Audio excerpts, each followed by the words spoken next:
Haleluya. Nah, saudara yang kasih dalam Tuhan. Saya semangat dan sukacita kalau lihat saudara respons gitu. Tapi saya juga semangat dan sukacita kalau saudara lihat. Hey, saya selalu bilang ini bukan tontonan, ini adalah ibadah bersama. Semangat sedikit ya kan, be enthusiastic gitu. Jadi orang yang berantusias gitu untuk menerima lawatan Tuhan. Amin. Great. Hari ini kita masuk pada bagian 26. Dan wow, tidak kebetulan saudara-saudara, ini memang sudah planned by God saudara-saudara. Sepanjang pandemi justru yang kita bahas adalah salib Kristus saudara-saudara. Selama 33 minggu. Bahkan 34 minggu fact, karena bagian ke-20 kita bahas 2 minggu berturut-turut. Karena hal-hal yang menarik dan luar biasa. Sekarang kita masuk pada bagian ke-26. Bagian ke-26 ini sangat menarik dari seluruh pembahasan 33 ini. Salah satu yang paling menarik buat saya justru pada bagian ke-26 ini. Waktu kita bahas salib adalah perjumpaan. Woo! Salib adalah perjumpaan. Jadi saudaraku yang kasih dalam Tuhan, salib bukan hanya teladan, salib bukan hanya kemuliaan, salib bukan hanya pengharapan, salib bukan hanya jawaban, tapi salib juga adalah perjumpaan antara kematian dan kehidupan. Karena Alkitab jelas bilang upah dosa adalah maut, kematian. Di mana kematian diselesaikan? Di salib. Makanya Alkitab berkata barang siapa yang ada dalam Kristus, dia ciptaan yang baru. Tidak ada penghukuman buat mereka yang dalam Kristus. Pertanyaannya, bagaimana kematian bisa dirubah menjadi kehidupan? Bagaimana kutuk bisa dirubah menjadi berkat? Perjumpaan titiknya ada pada salib. Woo! Thank God for the cross. Terima kasih Tuhan buat salib. Saya tidak bisa membayangkan kenapa banyak orang hari-hari ini hanya sibuk dengan akhir zaman, hanya sibuk dengan berkat, hanya sibuk dengan karunia-karunia. Betul kita berada pada akhir zaman, betul kita diberkati, betul kita perlu karunia-karunia, tetapi sumbernya pada salib. Tanpa salib, akhir zaman nggak punya kepastian. Tanpa salib, tidak ada karunia dapat tercurah. Tanpa salib, tidak ada berkat mengalir. Tanpa salib, tidak ada mujizat dapat terjadi. Salib yang menyelesaikan segala-galanya. Makanya saya menyebutnya, salib adalah tempat perjumpaan, titik perjumpaannya antara kematian dan kehidupan. Upah dosa adalah maut, berarti manusia mengalami kematian. Tetapi Alkitab jelas berkata barang siapa yang percaya kepada tidak binasa, tapi beroleh hidup yang kekal, berarti dari kematian diubahkan menjadi hidup hanya melalui satu momentum yang luar biasa, itu salib. Haleluya. Klik. Ini yang kita mau belajar hari ini. Roma 6 ayat 5 sampai 14. Sebab jika kita telah menjadi satu dengan apa yang sama dengan kematiannya, kita juga akan menjadi satu dengan apa yang sama dengan kebangkitannya. Sebagian kita bingung bagaimana mati lalu bangkit. Tidak ada jaminan kebangkitan kecuali salib.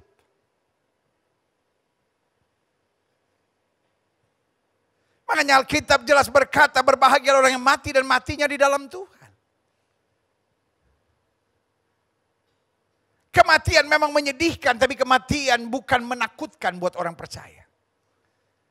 Karena dalam kematian orang percaya mengetahui kemana kita pergi. Karena kematian telah diubahkan menjadi kebangkitan. Sehingga tubuhnya mati tapi rohnya dibangkitkan bersama Kristus. Orang Kristen tidak pernah percaya. Orang yang mati mayatnya masih gentayangan di sekitar tubuhnya, di sekitar rumahnya, di sekitar daerahnya. Sehingga ada banyak orang masih merayakan selamatan hari ketiga. Ada katanya masih di sekitar tubuhnya. Hari ke-7 masih di sekitar rumahnya. Hari ke-40 masih di sekitar daerahnya. Hari ke-100 masih di sekitar negaranya. Lihat saudara yang kasih dalam Tuhan, di dalam Kristus tidak ada arwah gentayangan. Iblis yang menyamar sebagai malaikat terang. Iblis yang mau menyamar supaya manusia tertipu, saudara. Jadi sebagai hamba Tuhan saya jelaskan. Kalau ada orang Kristen yang dalam mimpinya masih ketemu mamahnya, Lalu mamanya ngomong begini-begini. Lalu dalam alam bawah sadarnya tiba-tiba dia ketemu papanya yang sudah meninggal. Tantenya panggil-panggil dia atau ngomong kasih nasihat. Langsung tolak dalam nama Yesus. Itu bukan dia, itu setan. Saudara. Karena iblis ahli dalam mengadakan penyamaran-penyamaran. Tapi jelas setiap orang mati ada tempatnya masing-masing. Jelas dalam perumpamaan Kristus. Ada Lazarus yang miskin ada di pangkuan Abraham. Ada orang kaya itu dalam hukuman. Nggak ada cerita 3 hari dulu, 7 hari dulu, lalu 40 hari. No, langsung saudara. Jelas ya sampai sini ya. Jadi Alkitab berkata. Sebab jika kita menjadi satu dengan apa yang sama dengan kematiannya, jadi salib. Kita juga akan menjadi satu dengan apa yang sama dengan kebangkitannya. Karena tidak ada kebangkitan tanpa salib Kristus. Ayat 6. Karena kita tahu bahwa manusia lama kita telah turut disalibkan, berarti mati. Supaya tubuh dosa kita, supaya egois kita, lalu kepala batu kita, rasa gampang tersinggung kita hilang kuasanya. Agar kita jangan lagi menghambakan diri pada dosa. Jadi jelas ya. Alkitab berkata kita harus disalibkan manusia daging kita. Supaya kita tidak menghambakan diri lagi kepada dosa. Itu sebabnya Alkitab berkata barang siapa yang tidak mau mengikut aku dan tidak menyangkal dirinya, dia tidak layak bagi aku. Lihat selanjutnya, klik. Sebab siapa yang telah mati, ia telah bebas dari dosa. Jadi jika kita telah mati dengan Kristus, kita percaya bahwa kita akan hidup juga dengan Dia. Haleluya. Wow. Kita kadang-kadang hanya sibuk dengan berkat, mujizat. Saudaraku yang kasih dalam Tuhan, berkat dan mujizat bukan jaminan kita masuk surga meskipun. Sementara kita di muka bumi, kita butuh berkat dan mujizat. Dan Kristus menyediakan buat kita. Tapi saudaraku yang kasih dalam Tuhan, lebih dari segala berkat dan mujizat, Dia memberikan hidup. Karena Alkitab berkata, aku datang untuk memberi domba-dombaku hidup. Dan hidup dalam kelimpahan. Iblis mau supaya kita hanya fokus pada berkat mujizat, tapi tetap hidup dalam dosa. Berkat mujizat, tapi tetap kompromi dengan kejahatan. Berkat mujizat, tapi tetap kompromi dengan dosa-dosa seksual. Berkat mujizat, tetapi hidup dengan cara-cara daging dan duniawi. Lalu berkata, oh ya Tuhan selamatkan saya. No way. Kita harus turut disalibkan bersama dengan Kristus. Dan kalau fokus kita salib, berkat, mujizat, kuasa, karunia otomatis mengikut kita. Yang setuju katakan amin. Saya tidak sedang bilang bahwa tidak ada berkat, tidak ada mujizat, tidak ada kuasa, tidak ada karunia. Bukan itu. Tapi yang mau saya katakan fokusnya bukan itu. Karena orang yang hidup dalam kuasa, orang yang hidup dengan karunia, orang yang diberkati, orang yang terima banyak mujizat, belum tentu masuk surga. Tetapi orang yang sudah disalibkan bersama dengan Kristus pasti menerima surga yang mulia. Karena Alkitab berkata barang siapa yang percaya kepada tidak binasa melainkan beroleh hidup yang kekal. Dan pada saat yang bersamaan dia juga hidup dalam kuasa. Pada saat yang bersamaan dia juga mendapatkan dan menerima karunia-karunia Allah. Dan pada saat yang bersamaan dia juga diberkati dan terima mujizat Tuhan. Yang setuju katakan amin. Change your focus. Sebab kematiannya. Kematian Kristus di atas kayu salib adalah kematian terhadap dosa. Satu kali dan untuk selama-lamanya. Dan kehidupannya adalah kehidupan bagi Allah. Sehingga kita yang menyebut diri sebagai murid Kristus. Kita yang menyebut diri sebagai anak-anak Tuhan Yesus. Maka kita mengalami hal yang sama. Mati terhadap dosa. Tapi memiliki kehidupan yang bagi Allah. Makanya Alkitab berkata, aku hidup tapi bukan lagi aku yang hidup. Tapi Kristus yang hidup dalam aku. Lihat selanjutnya, klik. Demikianlah hendaknya kamu memandangnya bahwa kamu telah mati bagi dosa. Jadi bukan sekadar beragama. Ada banyak orang yang bilang, udah tahu belum? Saya ini kan masuk Kristen. Saya lihat tuh dia ada di gereja. Dan persoalannya bukan beragama. Ada banyak orang yang agamanya Kristen tapi bukan orang Kristen. Nah ini. Gilbert bikin kacau lagi nih. Gilbert bikin pernyataan yang aneh-aneh nih. Loh, ada banyak orang yang mungkin agamanya Kristen tapi dia bukan orang Kristen. Karena kalau kekristenan hanya agama, kita lihat banyak orang Kristen juga korupsi. Banyak orang Kristen juga berselingkuh, banyak orang Kristen juga berzina, banyak orang Kristen juga pacaran sama suami orang, banyak orang Kristen juga jadi bini piaraan orang. Lihat saudaraku yang kasih dalam Tuhan. Banyak orang Kristen juga akhirnya kawin cerai, banyak orang Kristen juga sudah punya suami masih tertarik sama pria lain. Wow. Banyak orang menyebut diri Kristen tapi lakukan hubungan seks sebelum nikah. Saudaraku yang kasih dalam Tuhan, ini yang saya bilang. Agamanya Kristen tapi dia bukan orang Kristen. Karena Kristen sejati menurut ayat ini jelas. Hendaklah dosa jangan berkuasa lagi dalam tubuhmu yang fana. Supaya kamu jangan lagi menuruti keinginannya. Jadi jelas. Siapa itu orang yang menyebut dirinya Kristen? Dia telah mati bagi dosa. Tapi kamu hidup bagi Allah dalam Kristus Yesus. Jadi Kristen bukan berarti sekedar beragama. Tapi Kristen berarti mati bagi dosa, menyalibkan daging. Tapi pada saat yang bersamaan hidup bagi Allah dalam Kristus Yesus. Sebab itu hendaklah dosa jangan berkuasa lagi dalam tubuhmu yang fana. Supaya kamu jangan lagi menuruti keinginannya. Bukan berarti orang Kristen itu sempurna, bukan. Tapi dia berjuang terus menuju kesempurnaan. Kalaupun dia jatuh, dia bangkit. Dia bukan tetap hidup dalam dosanya, tapi dia sadar. Pak. Bu, adik-adik muda, kadang-kadang persoalan kau jatuh, dia bilang, ya memang saya orangnya begini. Nah, kalau kita jatuh, jangan cari pembenaran. Kalau kita jatuh, bertobat. Persoalannya ada banyak orang yang udah jatuh lalu cari komunitasnya. Kita sama-sama orang Kristen yang setuju dugem gitu. Kita sama-sama orang Kristen yang setuju minum mabuk. Kita orang Kristen yang sama-sama setuju judi. Kita sama-sama Kristen yang setuju dengan pornografi gitu. Kita Kristen yang sama-sama setuju dengan alkohol, drugs gitu. Kita ngedrugs tapi drugs yang penuh dengan urapan kemuliaan Tuhan. Setan saudara. Sebagai hamba Allah saya hanya mau ingatkan kalau kau jatuh bangkit. Kalau kau jatuh jangan tinggal dalam komunitas yang sama yang jatuh itu. Keluar. Sehingga kita mati bagi dosa. Tapi hidup dalam Kristus yang setuju katakan amin. Haleluya. Selanjutnya klik. Ayat 13. Dan janganlah kamu menyerahkan anggota-anggota tubuhmu. Jelas. Janganlah kamu menyerahkan anggota-anggota tubuhmu pada dosa. Untuk dipakai sebagai senjata kelaliman. Ada aja tarikan, dorongan untuk ingin berbuat dosa. Jangan bilang sama saya, pendeta, saya seorang lesbian. Ada aja tarikan, sama. Lesbian, drugs addict, pembohong, pembunuh, penjina, semua sama. Ada dorongan, ada tarikan.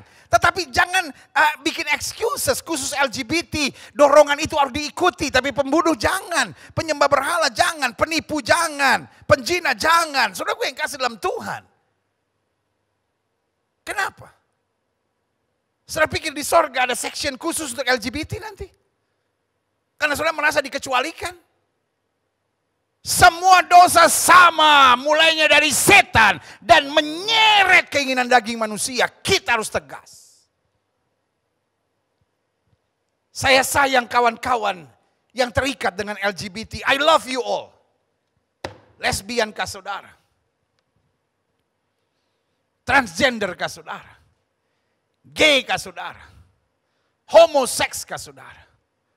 Biseksual kah saudara? Saya mengasihi saudara karena saya tahu Tuhan Yesus cinta sama saudara. Tetapi jangan biarkan setan memberi ide-ide bodoh dalam hidup saudara. Sambil berkata, ya habis pendeta saya juga mau dekat sama Tuhan. Tetapi dorongan ini begitu kuat, ini tarikan. Dan kita gak bisa ngelawan. Jadi sudahlah pendeta tolong mengerti. Saya sangat bisa mengerti. Tapi kalau saya mengerti saudara, saya manusia jahat. Saya akan membiarkan saudara terbuang ke neraka. Saya mengerti. Mungkin ada banyak kaum LGBT membenci saya. Dan berkata, Gilbert tidak pernah mau berkompromi. Not because I don't like you. Justru because I love you so much. I will not compromise. Karena saya tahu hanya Tuhan Yesus yang dapat menolong kalian. Folks, love is tough. Mencintai bukan membiarkan orang pakai drugs. Anda LGBT. Mungkin Anda tidak setuju dengan pembunuh. Wah itu jahat pembunuh. Tapi sama.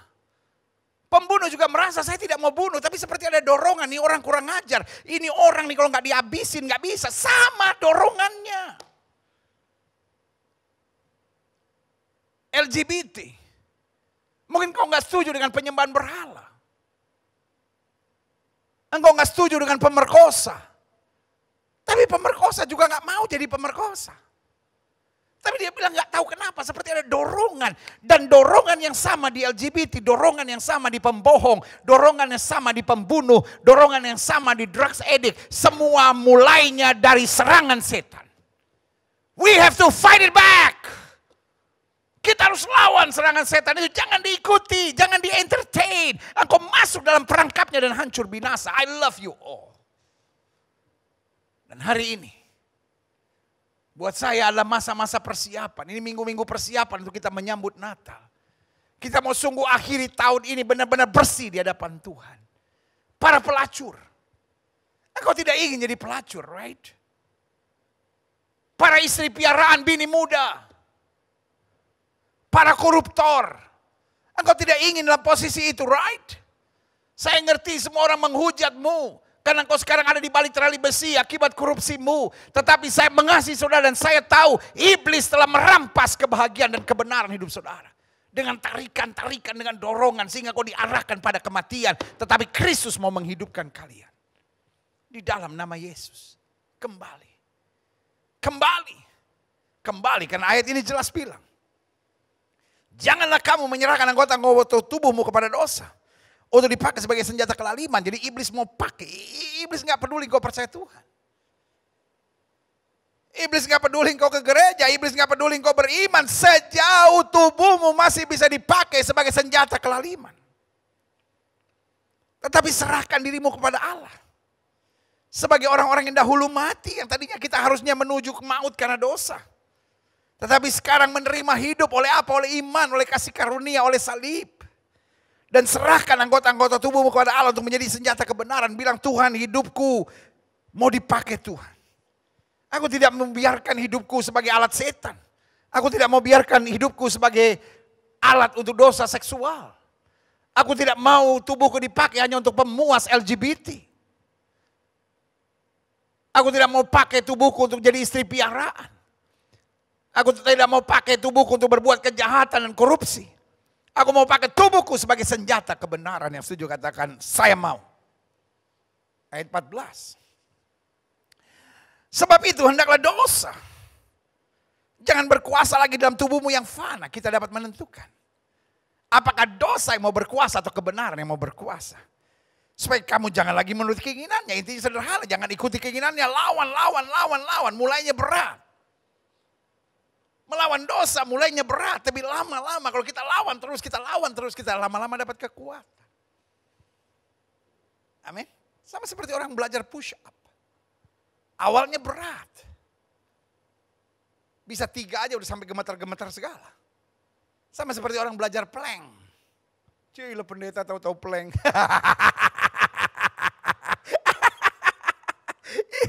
Orang belajar plank pertama 1 menit gemetar-gemetar.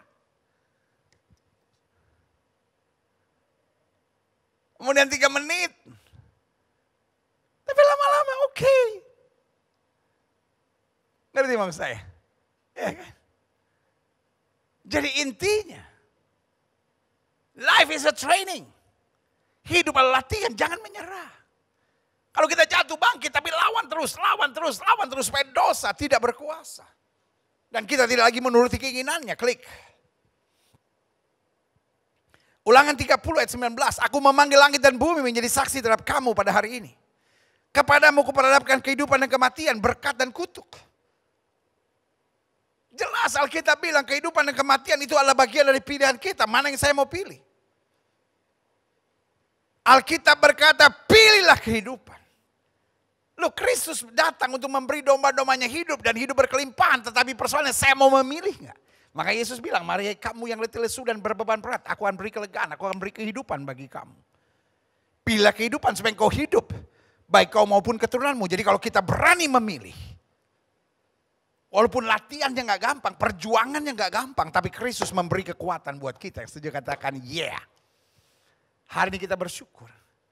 kita akan menerima tubuh dan darah Kristus. Dan kalau kehidupan Kristus menjadi bagian dalam hidup kita, pasti kuasa kebangkitannya senantiasa dinyatakan melalui kita. Kita lihat selanjutnya, klik. Saya simpulkan begini. Setiap orang pada dasarnya harus memilih. Satu, dia harus memilih apakah dia mau menderita atau bahagia. Iya kan? Diomongin orang, dia mau tetap pandang Tuhan atau dia tetap, masa sih ini ngomongin saya? Iya kan? Ada masalah, mengiring Tuhan, melakukan firman Tuhan, misalnya tampar pipi kiri kasih pipi kanan, misalnya mengembalikan perpuluhan milik Tuhan, misalnya tinggalkan dosa, berhenti merokok. Ya tapi kan ini kita mau pilih, mau menderita atau mau bahagia. Kalau saya berkata, firman-Mu adalah kegirangan bagiku, maka saya akan bergembira. Jadi kalau hari ini sudah menderita, sorry untuk bilang ini, that is your own choice. Ya, tapi pendeta gak tahu, saya diomongin orang, saya difitnah orang, saya dijahatin orang, saya dinyadatin. Kembali tergantung saudara. Kalau sudah mau menangis, sudah mau pikir yang negatif, jadi menderita. Tapi kalau sudah berkata, aku tahu Tuhanku sanggup melakukan segala sesuatu dan tidak ada rencanamu yang gagal, maka kita akan tetap bersuka cita dalam kuasanya yang sudah katakan amin. Yang kedua, kita harus memilih. Apakah kita mau benar ataukah kita mau tersesat? Iya dong, itu kan pilihan kita. Alkitab berkata ada jalan yang sempit, ada jalan yang lebar. Ada jalan yang kelihatannya penuh dengan aturan. Ada jalan yang kelihatannya bebas. Sesuai dengan kenikmatan dagingmu sendiri. Pilih. Kenapa orang di sekolah bisa menjawab semua pertanyaannya benar? Kita menyebutnya pintar. Betul. Apakah pintar itu tiba-tiba? Tidak. Karena dia belajar. Dia belajar di buku panduannya. Dia belajari buku-buku aturannya. Sehingga pada saat pertanyaan dia bisa menjawab dengan betul. Benar tidak datang tiba-tiba. Yang pertama benar itu harus dipelajari. Yang kedua benar itu harus dilatih. Dan yang ketiga benar itu harus diperjuangkan. Dan yang keempat benar itu harus dimengerti dalam kehidupan kita sehari-hari. Pertanyaannya, apa sumber kebenaran kita? Firman. Kita mau pelajari enggak? Kita mau latih enggak? Kita mau biasakan enggak? Dan akhirnya kita mau sungguh-sungguh mengerti firman enggak? Sehingga Alkitab berkata, jika firmanku tinggal dalam kamu dan kamu tinggal dalam firmanku, minta apa saja. Karena kita benar di hadapan Tuhan. Amin. Jadi hidup jangan ikutin nikmatnya. Tapi hidup itu ikutin benarnya. Kalau itu benar, seberat apapun, sesukar apapun, itu yang kita pilih. Yang setuju katakan, saya memilih. Amin. Yang ketiga, apa pilihan kita? Kuat atau putus asa?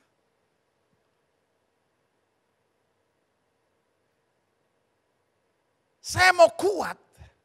Atau orang Manado bilang saya mau lomek-lomek gitu.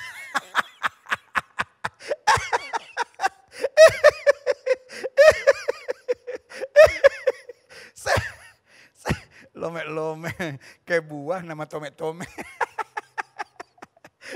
Cuman di mana ada buah namanya nama tome-tome. Ya, orang Manado apalagi di kampung tahu itu buah tome-tome. Saudara yang kasih dalam Tuhan. Kuat atau putus asa tergantung kita. Iya dong. Yudas gak kuat. Akhirnya jadi pengkhianat. Petrus mulainya gak kuat. Akhirnya menyangkal Yesus. Saul gak kuat. Akhirnya kompromi. Sudah ngerti mau saya? Setiap kita diperhadapkan pada pilihan ini. Kalau kita tetap bersandar pada Tuhan, kita tetap pegang janji Tuhan, kita tetap hidup dalam iman, kita pasti kuat. Makanya Alkitab berkata, inilah kemenangan yang mengalahkan dunia, yaitu iman kita. Taruh tangan kanan sudah di dada sama-sama saya, katakan saya harus kuat. Ibu, ketika engkau dikhianati, engkau difitnah, engkau disakiti, engkau dilukai, engkau dicurangi, pastikan engkau tetap kuat. Pak, ketika engkau menghadapi bujukan, ketika engkau menghadapi tekanan, ketika engkau menghadapi angin ribut, ketika engkau menghadapi badai, pastikan engkau tetap kuat. Adik-adik muda, ketika engkau dalam pilihan-pilihan kenikmatan, keindahan, kesukaan masa muda, pastikan engkau kuat. Untuk tetap berkata, bagiku salib Kristus adalah yang paling utama. Kuat gak gampang. Tapi orang-orang kuat tidak pernah menyesal. Untuk kuat ada harga yang harus dibayar. Tetapi berapapun harga yang kita bayar demi kekuatan, berlaku firman Tuhan yang berkata, orang yang menabur dengan air mata akan menuai dengan sorak-sorai. Yeah.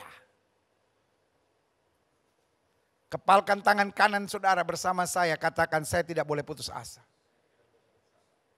Mungkin hari-hari ini rumah tangga mau diambang perpecahan. Mungkin badai besar sedang menerpa ekonomi saudara, tapi tidak boleh putus asa. Kuatkan imanmu dan berkata, aku tahu kepada siapa aku percaya, aku yakin dia berkuasa. Amin. Sama-sama bilang sama saya, aku tahu kepada siapa aku percaya. Sama-sama bilang sama saya, aku yakin dia berkuasa. Amin. Selanjutnya, setiap orang pada dasarnya harus memilih. Hidup dalam roh atau hidup dalam daging. Alkitab berkata, hiduplah dalam roh dan jangan kamu mengikuti keinginan daging. Jadi menderita atau bahagia bukan nasib. Benar atau tersesat bukan nasib. Kuat dan putus asa bukan nasib. Hidup dalam roh atau hidup dalam daging bukan nasib. Lalu kita menyanyi, ya nasib, ya nasib, ya nasib. Mengapa begini sekali? Hidup dalam roh atau hidup dalam daging. Kuat atau putus asa, benar atau tersesat, menderita atau bahagia. Juga bukan takdir. Lalu kita menyanyi, takdir memang kejam. No. That's a choice. Itu adalah pilihan. Berarti hari ini kita yang menerima firman Tuhan dan nanti akan menerima tubuh dan darah Kristus memilih hidup bahagia. Memilih untuk berjalan di jalan yang benar. Memilih untuk tetap kuat apapun yang terjadi di dalam Kristus. Dan yang keempat, tetap memilih hidup dalam roh, dipimpin oleh roh. Sehingga tidak menuruti keinginan daging. Yang setuju katakan amin. Selanjutnya, apalagi yang harus kita pilih? Alkitab jelas bilang, hidup atau mati. Kalau saya memilih mengampuni, saya akan hidup. Tapi kalau saya memilih untuk menendam, saya akan mati. Kalau saya memilih untuk menyembah Tuhan, menjadikan Yesus segala-galanya, saya akan hidup. Tapi kalau saya kecewa dan meninggalkan Tuhan, saya akan mati. Kalau saya mencari kerajaan Allah serta kebenarannya, saya akan hidup. Tetapi kalau saya menikmati dosa dan segala kenikmatannya, saya akan mati. Jadi itu adalah pilihan. Kata Alkitab, kuperhadapkan kematian atau kehidupan.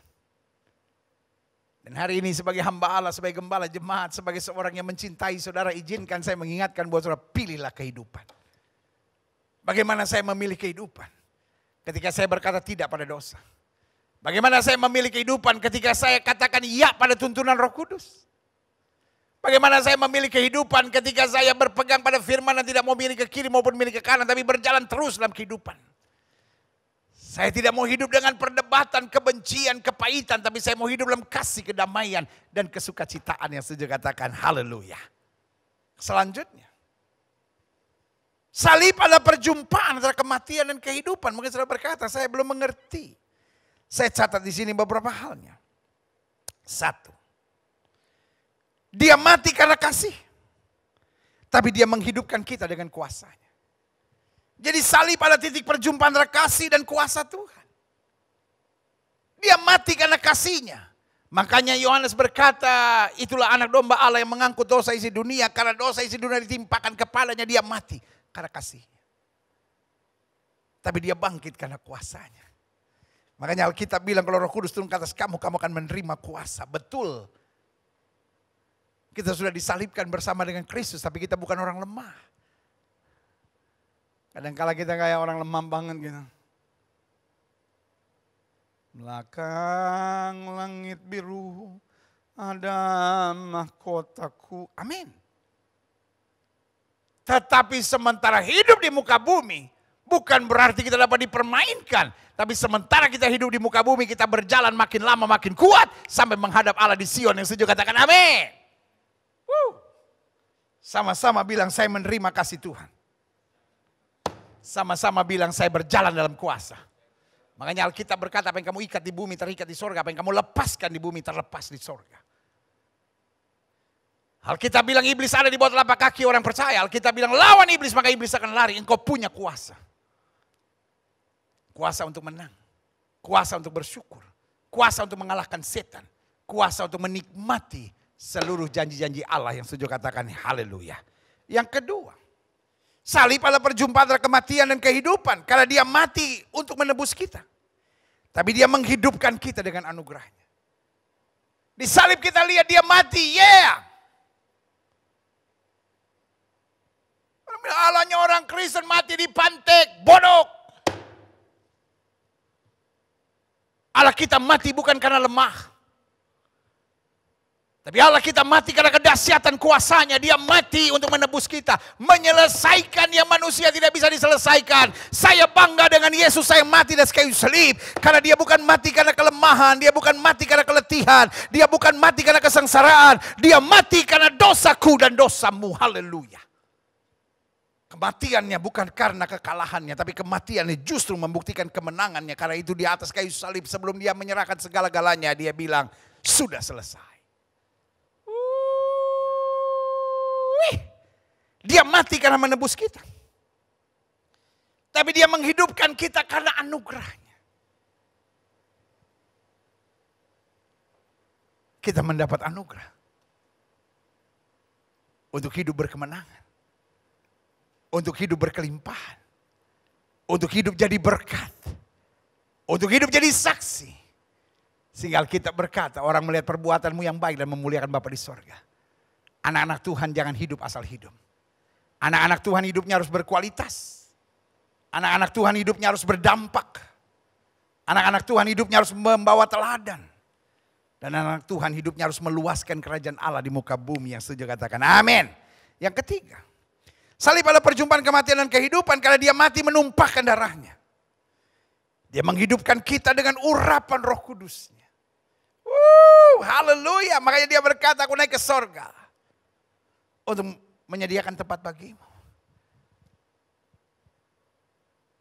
Tetapi aku akan mengirim penolong lain yang akan menyertai kamu untuk selama-lamanya, itu Roh Kudus. Dia mati menumpahkan darahnya. Yang hari ini akan kita terima dalam perjamuan suci. Waktu kita terima darah Kristus kita tahu dosa kita diampuni. Waktu kita terima darah Kristus kita tahu kutuk-kutuk sudah dilepaskan. Waktu kita terima darah Kristus kita tahu setan sudah tidak punya kuasa dalam hidup kita. Waktu kita terima darah Kristus kita tahu kita punya hak sebagai warga kerajaan sorga. Karena kita bertalian darah dengan Kristus.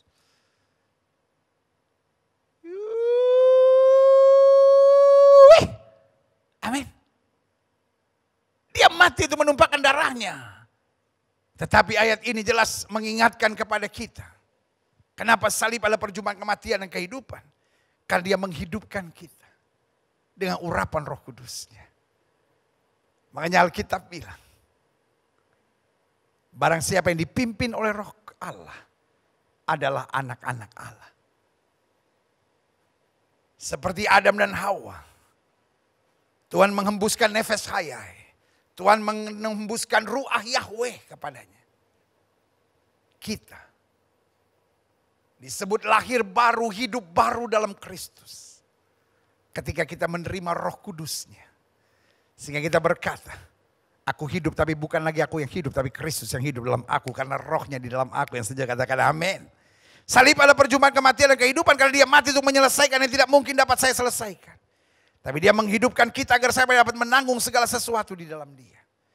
Dia mati menyelesaikan yang tidak mungkin dapat saya selesaikan. Tetapi dia menghidupkan kita dengan target. Dia menghidupkan kita dengan tanggung jawab.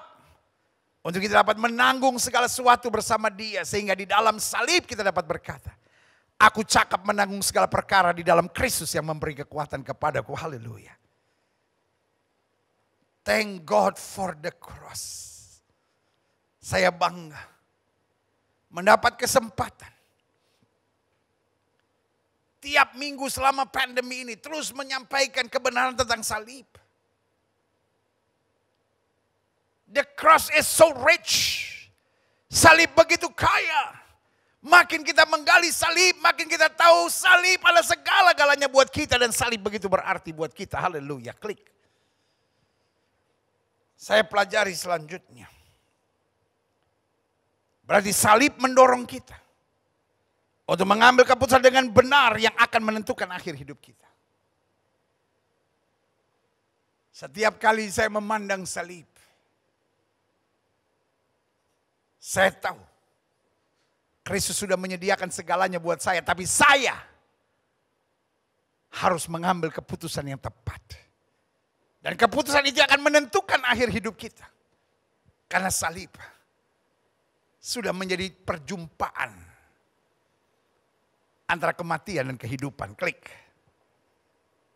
Yang pertama, pilihlah untuk kuat dan tetap rendah hati. Yeah. Kalau saya mengerti salib, tidak akan saya putus asa dan tidak akan saya menjadi sombong.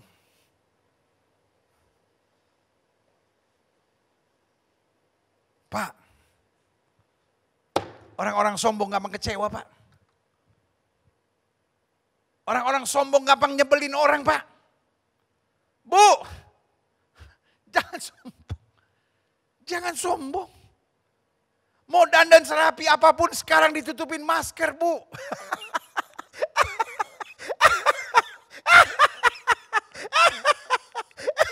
Mungkin sudah pikir kenapa Gilbert tertawa. Karena ada ibu-ibu yang puluhan juta dia pakai operasi bibir. Dia bibir itu dia kasih tebal kayak motor trail gitu. Terus kasih belahan gitu. Terus kasih berminyak-berminyak. Sekarang dapat tutup. Dia pikir setan alas. Kita kota bayar 25 juta untuk operasi ini bibir. Kemana-mana tutup. Ada ibu-ibu yang operasi hidung. Tadinya dia hidung rata pipi. Habis operasi 87.500.300 rupiah. Iya kan? Wih udah mantap sekali tuh DP hidung. Oh DP hidung menjulang nyata atas Bukit Kala.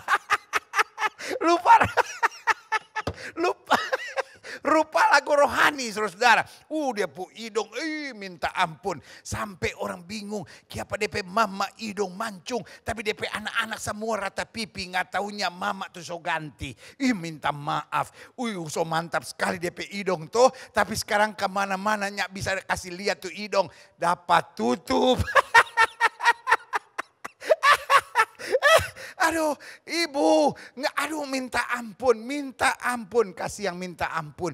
Sudah jo berhenti segala macam sombong-sombong, berhenti jo batere, bersaing sama orang, astaga minta ampun. Kalau kita pandang salib, kita jadi orang yang kuat. Mau difitnah, mau dicurangin, mau dijahatin, mau menghadapi badai. Pokoknya aku tetap tenang. Karena aku punya Tuhan yang besar. Aku punya Tuhan yang besar. Haleluya. Amin. Aku percaya ada mujizat. Aku percaya Tuhanku dahsyat. Amin. Itu dong. Kita kuat. Dan bukan hanya kuat rendah hati. Aku ada sebagaimana aku ada. Tuhan yang menguatkan aku. Amin. Puji Tuhan. Selanjutnya, salib mendorong kita untuk mengambil keputusan dengan benar. Yang akan menentukan akhir hidup kita. Karena itu pilihlah. Yang pertama, untuk kuat dan tetap rendah hati. Yang kedua, pilihlah untuk selalu bersyukur dan bersuka cita. Haleluya. Karena kalau saya stres, kalau saya dendam, kalau saya benci, nggak nolong hidup saya. Tahukah saudara mengeluh, bersungut, panik, marah, takut, khawatir. Ujung-ujungnya menyengsarakan kita.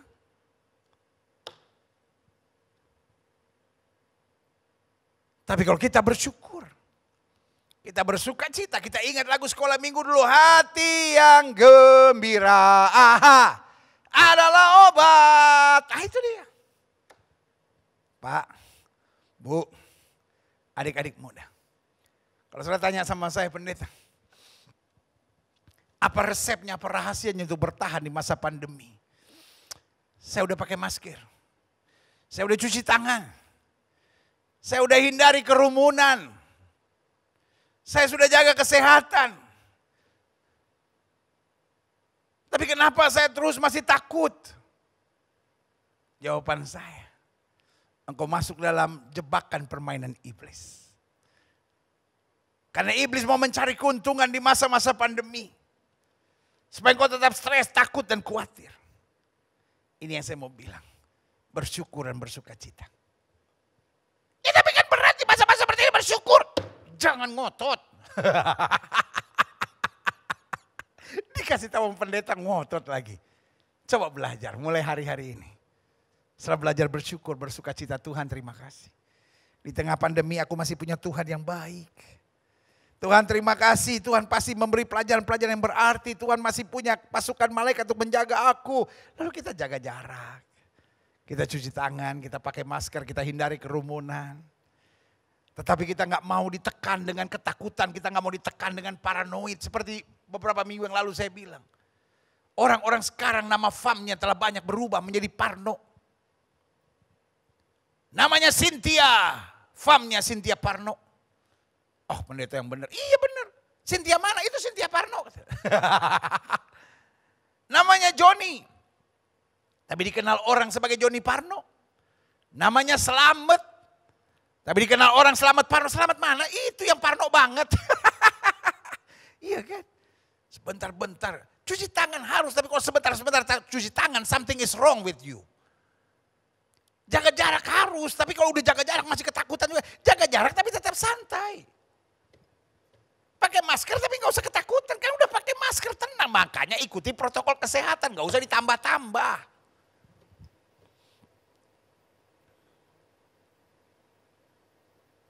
Saya mencintai saudara. Saya minta maaf. Kadangkala mungkin kata-kata saya keras. Kadangkala mungkin statement-statement saya bisa menimbulkan hal-hal yang menyakitkan buat orang-orang tertentu. Tapi jujur, I love you. Saya sangat mengasihi saudara. Karena itu saya bicara keras bukan karena saya emosi, bukan. Tapi karena saya mencintai saudara, saya ingin saudara mengalami kebaikan Tuhan dan izinkan saya mengingatkan. Salah satu kunci dahsyat hari-hari ini, bersyukur dan bersuka cita. Kalau hari ini, Minggu 1 November, minggu pertama. Di bulan November tahun 2020, sebelum 1 bulan lagi kita mau merayakan Natal. Atau memasuki bulan Natal. Kita mulai ambil komitmen mulai hari ini. Saya nggak mau hidup dengan tertekan, kecewa, stres, putus asa, marah-marah, lalu kemudian bersungut dan mengeluh. Saya mau mengambil keputusan bersyukur dan bersuka cita. Saudara hitung. Sampai akhir tahun, saudara lihat. Bagaimana kesehatan saudara luar biasa, bagaimana hidup saudara diberkati, bagaimana rumah tangga saudara dipulihkan Tuhan, bagaimana hidup saudara makin dahsyat di hadapan Tuhan. Karena bersyukur dan bersuka cita selalu menghasilkan hal-hal yang dahsyat dan luar biasa. Yang selanjutnya, yang ketiga, saling mendukung kita untuk mengambil keputusan dengan benar yang akan menentukan akhir hidup kita. Karena itu pilihlah untuk selalu memiliki hidup yang siap ditegur dan dinasehati. Jangan punya hidup yang kepala batu, sok tahu mau menang sendiri. Pak, Belajar jadi orang yang masih bisa ditegur dan dinasehati. Ibu, belajar jadi orang yang bisa ditegur dan dinasehati. Jadi hamba-hamba Tuhan yang masih bisa ditegur dan dinasehati. Jangan sibuknya cuma negur orang, tapi tidak mau belajar. Saya bangga. Sampai hari ini, masih ada bapak-bapak rohani saya. Yang gak perlu saya sebut satu persatu namanya. Tetapi kalau saya salah, mereka masih menghubungi saya. Kalau dikira ada sesuatu yang perlu menjadi bahan pertimbangan, mereka berdiskusi dengan saya. Dan saya memuji Tuhan buat hamba-hamba Tuhan yang luar biasa ini. Karena selalu saya bilang, kalau seorang hamba Tuhan tidak punya bapak rohani, tidak punya mentor, tidak punya orang yang dapat masih menegur dia dapat cenderung liar, saudara. Sehebat apapun seseorang, pastikan dia harus tunduk pada otoritas. Karena kalau kita tidak tunduk lagi pada otoritas, kita cenderung liar. Kita harus jadi orang yang masih bisa dinasehati. Kita harus masih menjadi orang yang bisa ditegur. Kita masih menjadi orang yang bisa diarahkan. Diajak berdiskusi, karena hidup bukan cuma soal debat. Debat itu soal menang dan kalah. Makanya ada lomba debat, ada debat presiden. Untuk apa? Menentukan siapa pemenangnya. Tapi diskusi berbeda. Karena diskusi mengarahkan pada sesuatu yang lebih baik. Debat itu pokoknya itu debat. Tapi diskusi selalu kalimat tanya, bagaimana kalau begini? Bukankah begini? Oh ya saya masih mesti begini. Gimana kalau begini? Menurut saya sih sebaiknya begini. Menurut Anda gimana? Itulah diskusi. Debat hanya menonjolkan ego. Tetapi diskusi mengarahkan kita pada rencana Allah yang sempurna, yang setuju katakan amin. Sama-sama bilang saya masih harus bisa ditegur. Sama-sama bilang saya masih harus bisa dinasehati. Amin. Yang terakhir, saya undang pemain musik maju ke depan. Berarti salib mendorong kita untuk mengambil keputusan dengan benar. Yang akan menentukan akhir hidup kita. Pilihlah selalu untuk hidup benar dan takut akan Tuhan. Selalu saya katakan, kalau saya memilih untuk hidup benar dan takut akan Tuhan, nggak mungkin saya salah. Seberat apapun jalannya, seberat apapun langkahnya, sebesar apapun badai yang harus saya lewati, selama saya hidup benar dan takut akan Tuhan, maka ada saja berkatnya, ada saja kemenangannya, ada saja mujizatnya. Makanya Daud pernah bilang begini, dulu aku muda, sekarang aku menjadi tua. Tidak pernah aku lihat anak cucu orang-orang benar meminta-minta roti. Tuhan Yesus sangat baik. Salib adalah perjumpaan antara kematian dan kehidupan. Dia mati supaya kita hidup. Dia menanggung segala-galanya supaya kita bisa mengalami semua yang direncanakan dalam hidup kita.